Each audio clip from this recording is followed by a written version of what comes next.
Et je donne la parole à son Excellence Viviane Balakrishnan, ministre des Affaires étrangères de Singapour.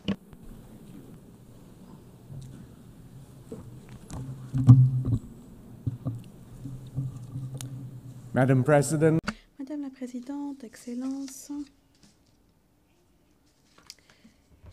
les 80 ans qui se sont écoulés depuis la Seconde Guerre mondiale sont en fait une période unique dans l'histoire. La première moitié du XXe siècle a été parmi les périodes les plus sanglantes de l'humanité. Toutefois, les vainqueurs de la Seconde Guerre mondiale ont été surprenants. Au lieu d'imposer leur volonté sur les vaincus, ils ont décidé que cela était dans leur intérêt de bâtir et de souscrire un système dans lequel l'égalité souveraine, l'intégrité territoriale, l'indépendance politique de toute nation, petite ou grande, seraient protégées. Les interactions entre États en matière de sécurité, commerce, développement étaient fondées sur un ensemble de règles communément agréées.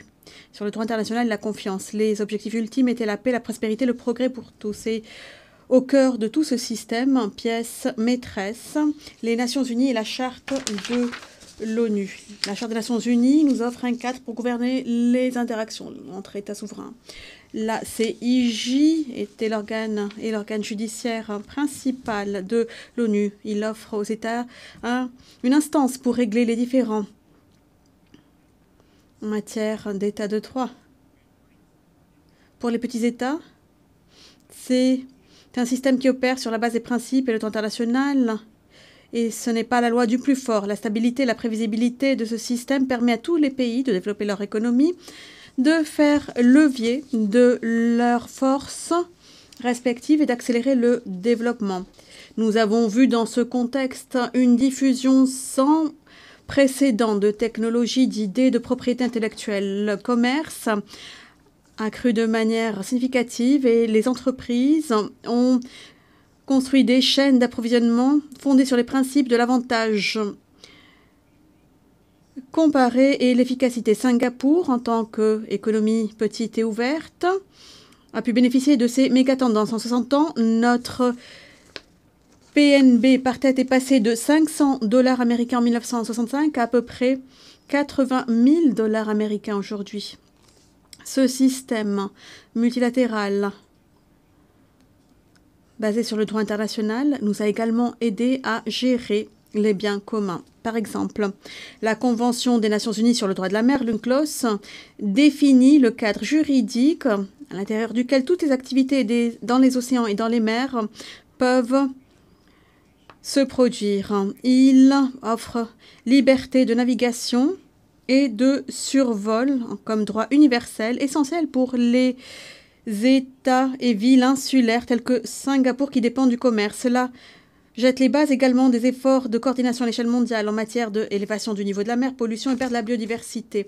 Dans l'intervalle, les agences spécialisées de l'ONU telles que l'OACI, l'OMI, Organisation maritime internationale, ont défini des règles communes et des normes communes pour renforcer la sûreté et l'efficacité de ces artères essentielles. Bien entendu, ce système n'a pas toujours été parfait. Les règles n'ont pas toujours été appliquées de la même manière et le droit international n'a pas toujours été respecté, mais il y avait du moins un cadre clair pour savoir ce qui distingue le bien du mal. Les premières décennies suivant 1945 ont été caractérisées par la décolonisation et l'élargissement des Nations Unies avec l'adhésion d'un nombre croissant de membres. La guerre froide a causé différentes guerres par procuration aux quatre coins de la planète. Mais heureusement, nous avons évité une autre guerre mondiale entre les superpuissances. La destruction mutuelle assurée a pu être évitée grâce à la dissuasion des armes nucléaires. Pour les petits États indépendants, Ils ont pu obtenir la cohésion nationale et une gouvernance effective. Ces 80 dernières années ont été dans l'ensemble une période favorable de paix, de prospérité et de progrès. Madame la Présidente, Excellences, toutefois, l'ordre mondial d'après-guerre que je viens de décrire est arrivé à son terme. La répartition actuelle du poids économique, de la sophistication technologique et de la puissance militaire est très différente de celui de 1945. Il est clair que les Nations Unies et les autres organisations internationales n'ont pas pu avancer et suivre les progrès de nos temps. Ceux qui ont été les premiers à souscrire l'ancien ordre mondial ont décidé d'adopter une vision plus transactionnelle, plus exiguë de nos intérêts nationaux et n'ont pas la volonté de servir le bien public. La contestation stratégique entre superpuissantes s'est aggravée et les rend moins susceptibles de coopérer, de souscrire à cet ordre-là et de régler les conflits mondiaux. Par conséquent, le monde est devenu plus agité, plus incertain et, dans certains endroits, plus violent. Nous assistons à une érosion du respect pour les principes de la Charte de l'ONU. Des violations flagrantes du droit international et du droit international humanitaire sont devenues plus communes, malheureusement. Tout comme les violations de la souveraineté et de l'intégrité territoriale. Les guerres dont nous sommes actuellement témoins, toutes et tous, au Moyen-Orient, en Ukraine et dans certaines parties de l'Afrique, illustrent bien cette tragédie. Dans toutes les zones de conflit, trop de vies innocentes sont perdues. Des famines évitables se produisent et l'impunité avance à grands pas. La situation humanitaire à Gaza est terrible et choquante. Singapour espère qu'il y aura un cessez-le-feu immédiat et une libération immédiate et inconditionnelle de tous les otages. Et pour les civils de Gaza, un accès immédiat à l'aide humanitaire, aux aliments et aux soins médicaux. Singapour reconnaîtra l'État de Palestine lorsqu'il aura un gouvernement effectif qui accepte le droit d'Israël à exister et qu'il renoncera de manière catégorique au terrorisme. Singapour ne peut reconnaître d'annexion unilatérale de quelque territoire occupé que ce soit, car cela serait une violation flagrante du droit international. Et si la situation continue de se détériorer, et si Israël continue de prendre d'autres mesures pour en finir avec la solution à 2 États, nous devrons réviser notre position sur le moment de reconnaître un État palestinien. En Ukraine, un membre permanent du Conseil de sécurité doit respecter la charte de l'ONU. Nous ne pouvons oublier les victimes au Soudan et dans d'autres zones de conflit. Madame la Présidente,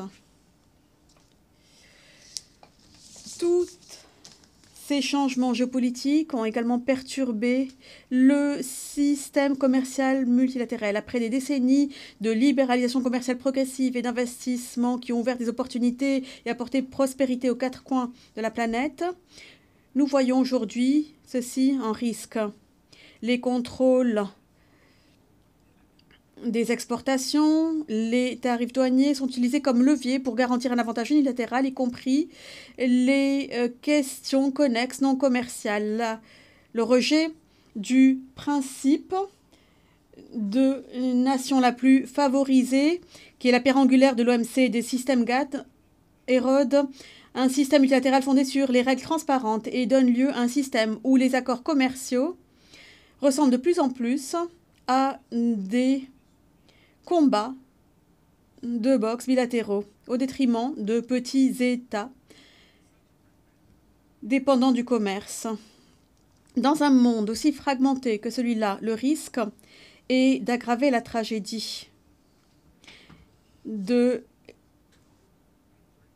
et de l'intérêt collectif. Parce que l'action collective à long terme, l'intérêt commun devient nous échappent de plus en plus. Le changement climatique et la pandémie sont des problèmes existentiels qu'aucun pays ne peut régler à lui seul. Nous avons besoin de fonder nos décisions sur les preuves scientifiques et notre engagement en matière d'équité pour les générations actuelles et futures. Nonobstant ce pessimisme régnant, nous pensons que le système multilatéral et le droit international, sous-tendu par l'ONU, continuent d'être la meilleure manière de maintenir la paix et la prospérité à l'échelle mondiale et de manière juste et inclusive. En tant que petit État, nous ne pouvons nous permettre de rester passifs ou idéalistes ou encore pessimistes.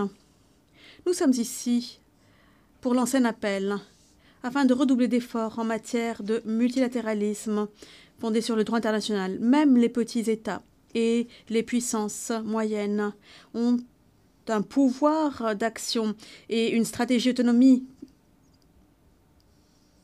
stratégique pour protéger de manière collective nos intérêts nationaux à long terme ainsi que l'intérêt de la planète. Singapour appuiera le processus ONU 80 pour renforcer cette institution et le système multilatéral.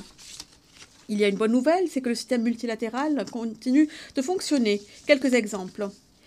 L'accord BBNJ qui entrera en vigueur le 17 janvier 2026. Plus tôt cette semaine, nous avons accédé aux 60 ratifications qui sont nécessaires pour son entrée en vigueur. C'est un traité juridiquement contraignant pour conserver et utiliser de manière durable la biodiversité marine au-delà de la juridiction nationale.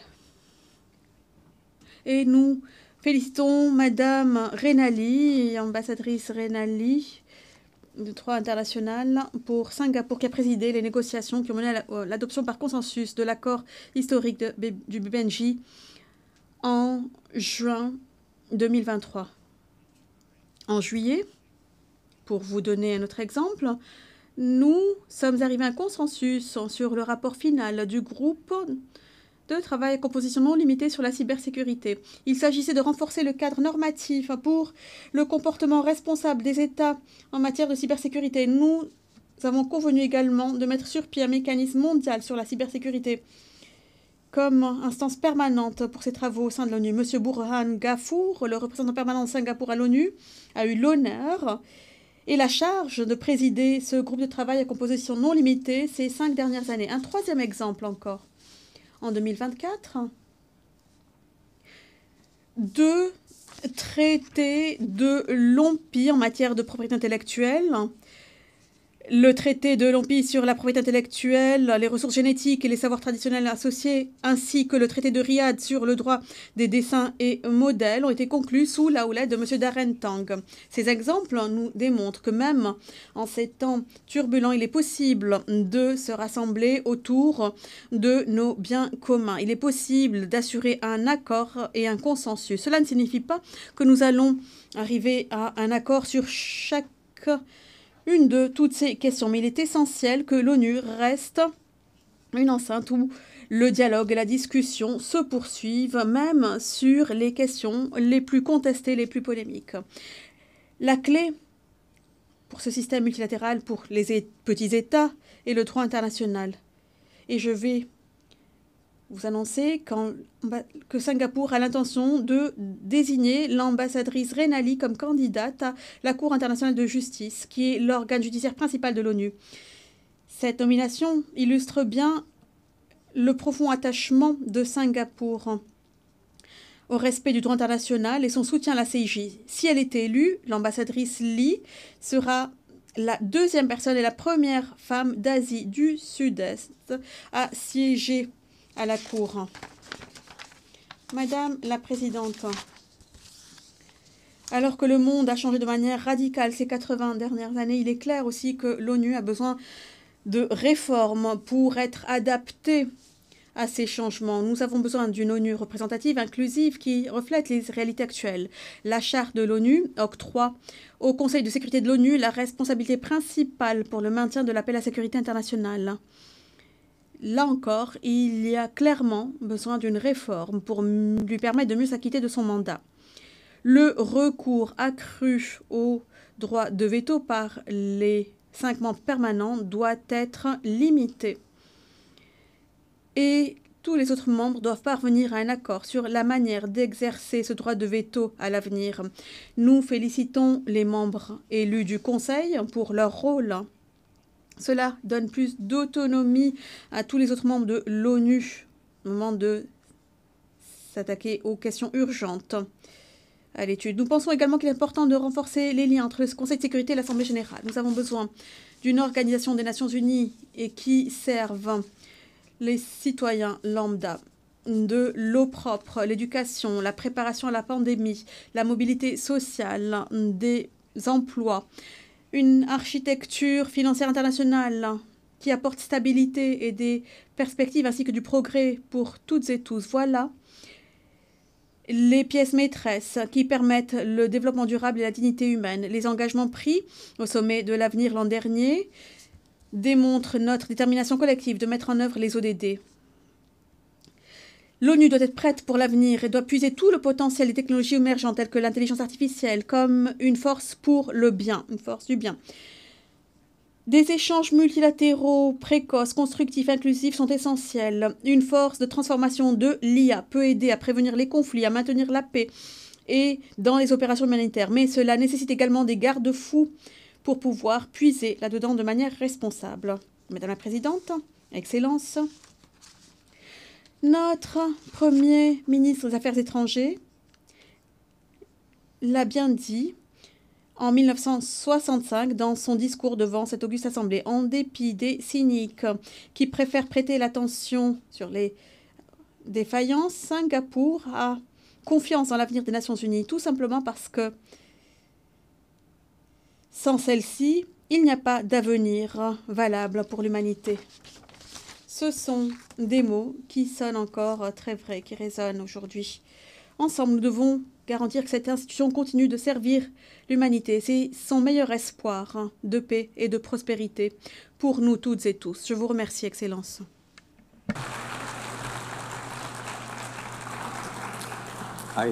Je remercie le ministre des Affaires étrangères de Singapour.